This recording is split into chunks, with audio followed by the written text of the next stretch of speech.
Hello and welcome to our Rethink Your Drink lesson. My name is Adriana Lewis and I work with CalFresh Healthy Living, University of California Cooperative Extension in Amador County. Today we're going to be talking about rethinking our drink and learning about how to calculate how much sugar is in different beverages. So when we look at different beverages that have sugar in them, we'll often see that sugar is listed in grams on a sugar sweetened beverage.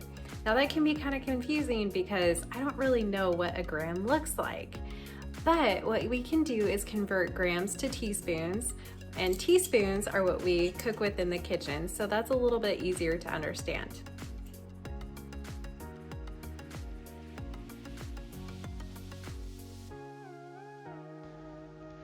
When calculating the amount of added sugar in a sugar-sweetened beverage, first look at the nutrition facts label. On the nutrition facts label, you'll find the serving size, which is 1 can. The added sugar is 46 grams. Now we take 46 grams divided by 4, and that will give us the number of teaspoons of added sugar in this can of soda. From this activity, we learned that this can of soda has 11.5 teaspoons of added sugar. Let's practice a few more examples. 1 cup of strawberry milk has 24 grams of added sugar. How many teaspoons of sugar is in the strawberry milk?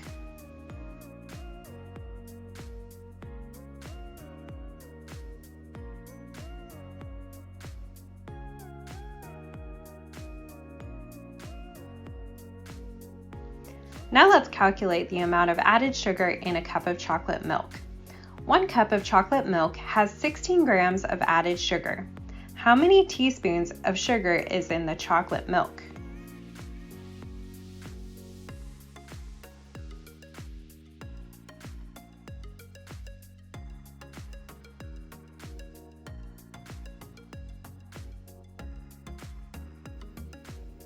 As we learned from our conversion activity, we found that 1 cup of chocolate milk has 16 grams of added sugar, which equals 4 teaspoons.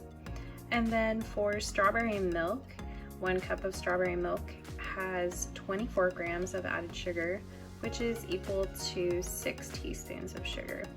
So you can see the difference here. There's 2 more teaspoons of sugar in the strawberry milk compared to the chocolate milk.